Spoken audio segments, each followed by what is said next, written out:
translation po ito regarding doon sa... O kasi hindi ko maintindihan kung ano na yung topic eh. So, kasi nasabi nyo, pinipilit ko siyang intindihin, saan ba tumatama yun? So, ba't napupunta dito? Pwede sabihin ko na rin yun, kayo, kamay na rin ko yun. So, may sinabi si Barbanag doon sa UPC. Ako doon sa bride, sabi. Kasi may, Brother Joshua, pwede kong pakita. Ito yung sabi niya. The church, the bride, is united by one God. So yung unity, yung sa unity of the body of Christ, may unity siya na yung pagkakilala sa Diyos, pare-parehas.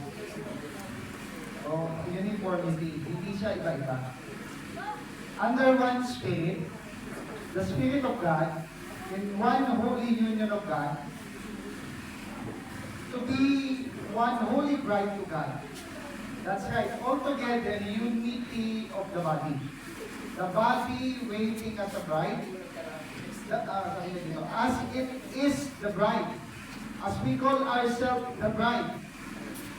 For the uniting time of the bride, the church is coming together. Amen. It should create just a love among us. Pagka magkaroon ng unity yung bride, may pag-ibig daw sa gitna yun. Sabi ni Barbanag po yan ha, ulitin ko, hindi ako nagsabi niyan si Barbanag. Punta ako dun sa isa pang, pinagin ni Barbanag, sabi niya, but the church, the bride, is united by one God. Yung one God yung mag-unite sa atin.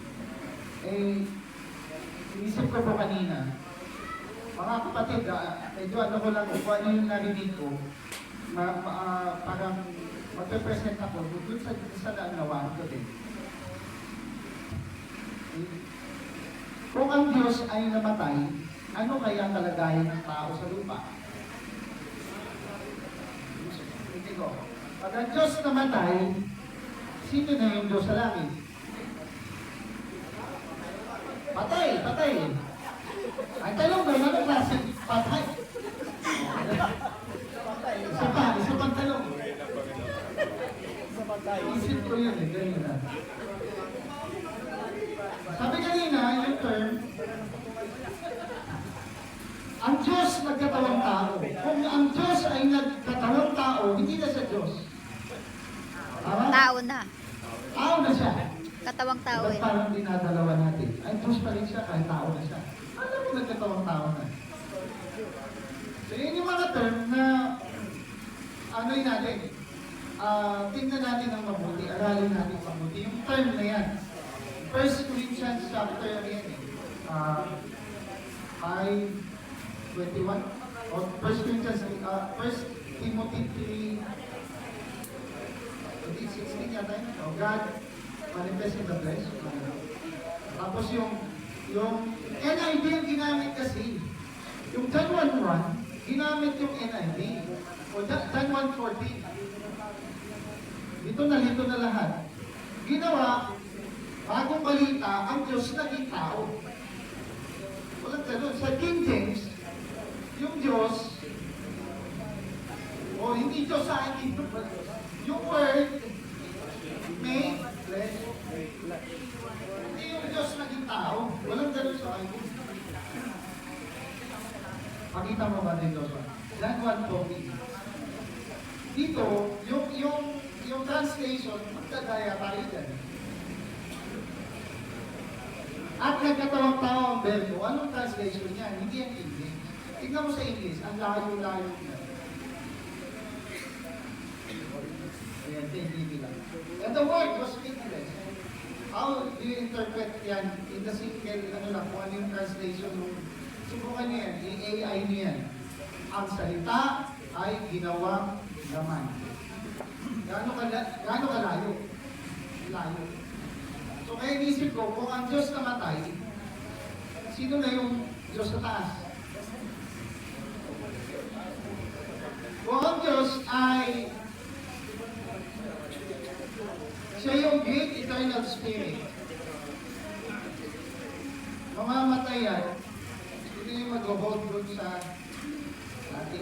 Tapos namatay ang 3 araw.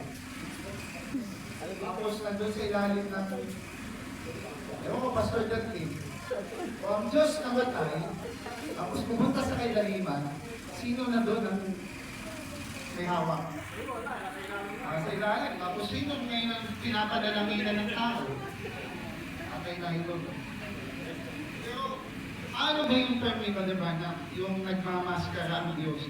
Baka naman na misinterpret natin siya kung sinabi niya na yung Father, Son, Holy Spirit ay parang siya lang yun.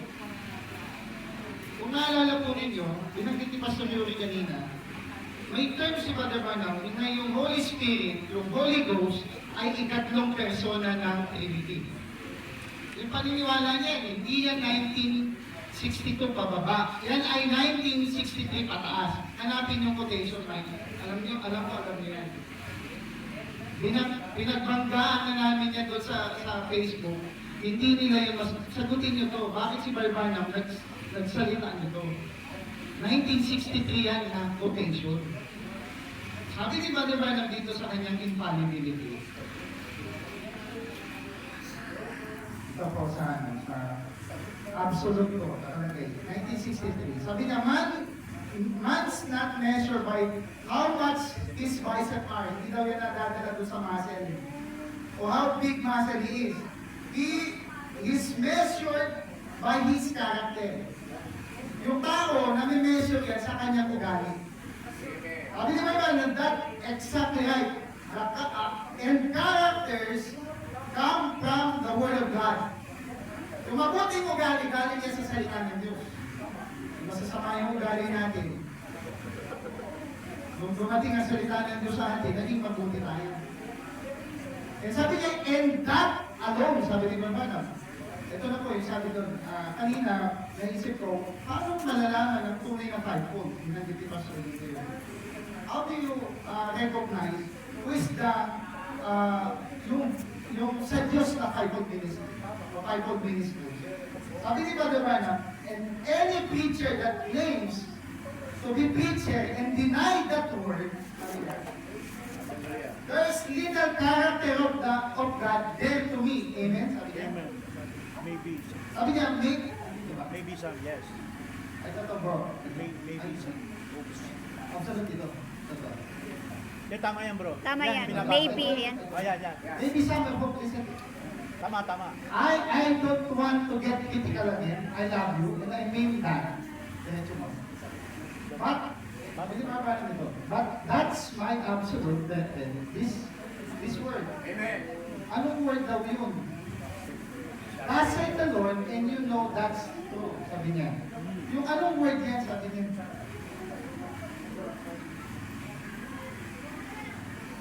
Punta tayo doon sa question and answer. Binabanggit ni Maribanim yung that word. Sabi ng iba, yung word na yan yung another Bible. Parang sinabi ng iba, pinagsasabi niya, hindi yan yung Bible per se. Yung, sabi nila, hindi daw yung absolute ni Barbanam, yung Bible.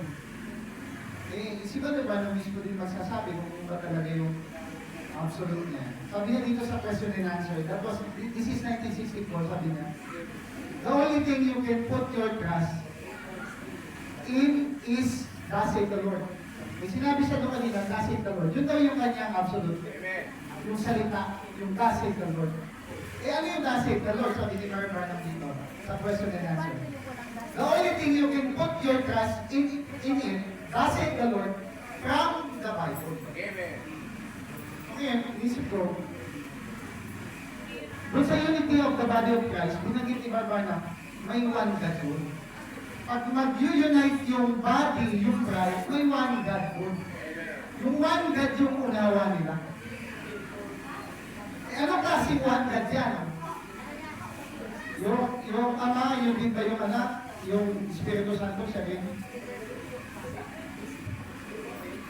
May pakita lang po ako sa din. Yung unawa ng UPC Oneness, ang unawa nila, yung Father, yun din yung Son. Unawa ng UPC to. Some of you are UPC dati.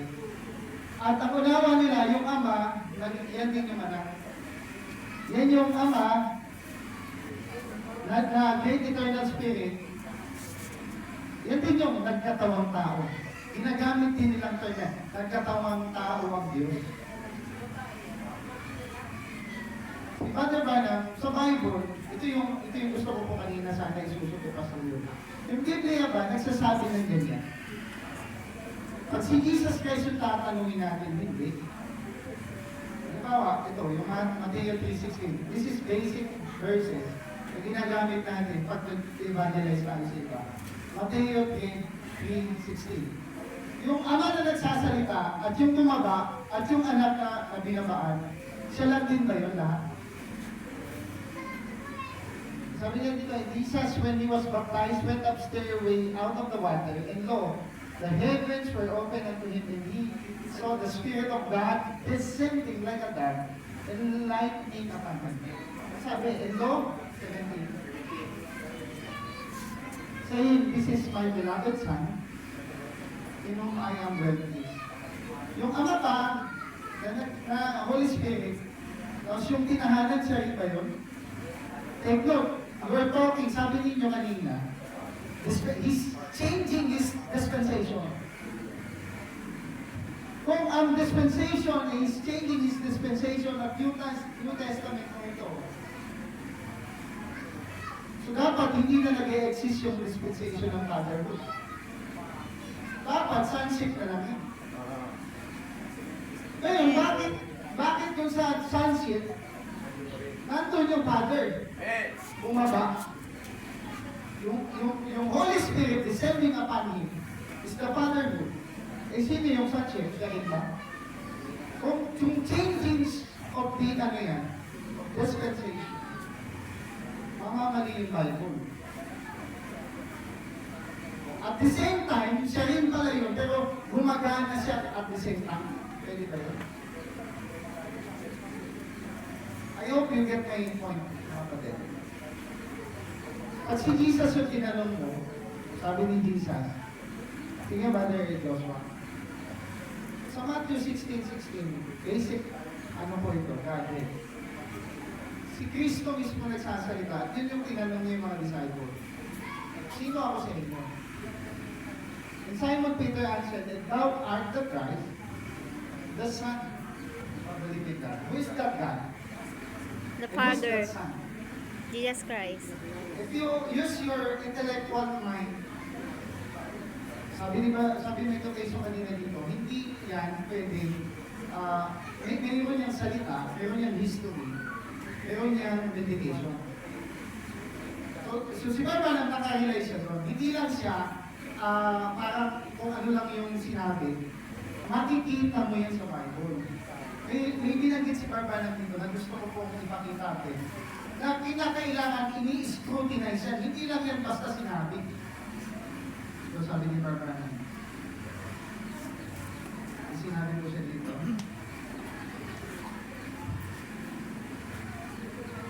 Okay, sabi niya dito, sa Smyrna Church Age. Sabi niya, this, by reading history, we can find out what man or men in the various ages. Nakuha daw ni Barbara yung mga ginamit ng Diyos sa history. History from the first page up to now, sabi ni Barbara. Ang sabi niya, were the closest to God's original pattern, the Apostle Paul, the ones that God used to bring His people back to the word of truth, would be the ones to be examined. Hindi yan pwedeng basta sinabi na, hindi yan makikita sa Bible at hindi ini-examine. Kailangan yan ini-scrutinize, hindi lang yan tanggap lang ng tanggap. Si Barbara, siya ang unang naging Berean sa kanyang salita. Nung siya po ay student of the Bible, talagang ini-scrutinize na lahat ng aral. Masakit na ito, term na ito. Sabi namin, yung collective revelation, masakit sa iba yan. Talagang namulekta si Barbara. Bago siya, direktang sinabihan ng Diyos kung ano yung revelation from God. So nauna, yung collection ni Barbara, then later on, nandun yung direct communication na sa Diyos. Huwag nating i-deny yan, yung collective revelation, hindi yan masama. ba, sabi dito, people back to the word of truth. Anong word of truth yan? Bible. To be examined. May mga sinasabi si Barbanam ko dito, sino ba yung absolute niya? Yung word, yung salita. Punta pa ako dun sa ano, nung si Kristo, umakyat sa langit, ano ba yung ano niya, yung proclamation niya sa iyong ama? Kung fatherhood yan, di ba, sabi natin, may dispensation of fatherhood, and sonship, as Holy Spirit, dispensation.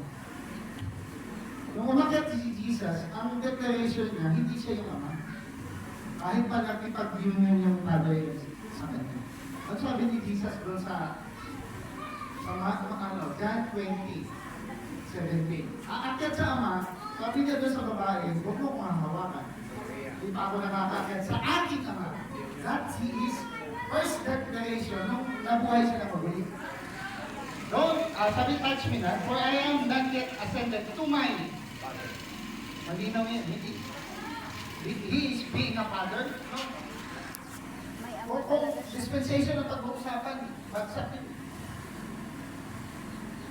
But go to my brethren and say unto them, I ascend unto my Father, your Father. Teka, tingnan niyo po ito. Namatay ang Diyos, my God, and your God. Yung Diyos ni Kristo, yun din yung Diyos ng lahat ng mga believer. Declaration yan, nakaread yan sa Bible, hindi yan pwedeng alisin. So, lagyan pa natin ng interpretation yan? I don't think so. Sabi ni Barbalam, mayroon nagsabi dito sa kanya, sa question and answer, Barbalam, pwede ka na bang gumawa ng another Bible?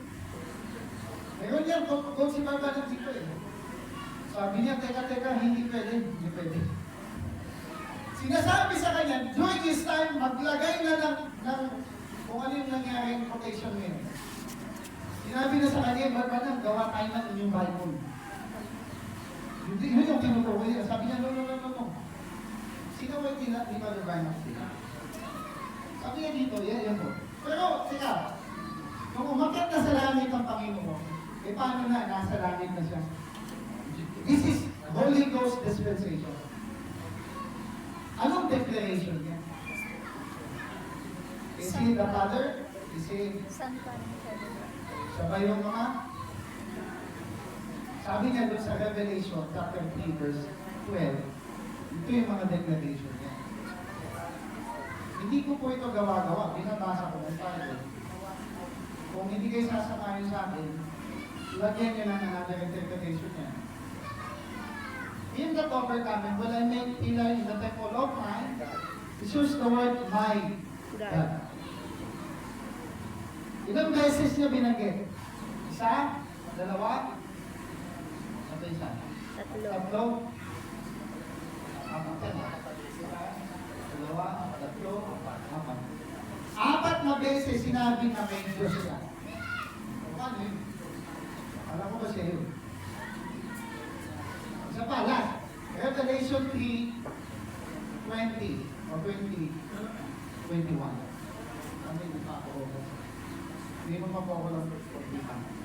So in that overcoming, will I grant to sit with me in my throne, even as I also overcame. Jesus nag-overcame him. And I'm set down with my, using the word is, my Father. In His throne. Bakit dineclare na naman ni Jesus is in the throne of God sitting in the heavenly places. Nandun siya, pero ang declaration niya, mayroon siya naman. Ibig sabihin, hindi siya ama. Can we consider this? Maliwanag na hindi siya O ama. ibabangga ba natin yan doon sa dispensation? How can we explain that?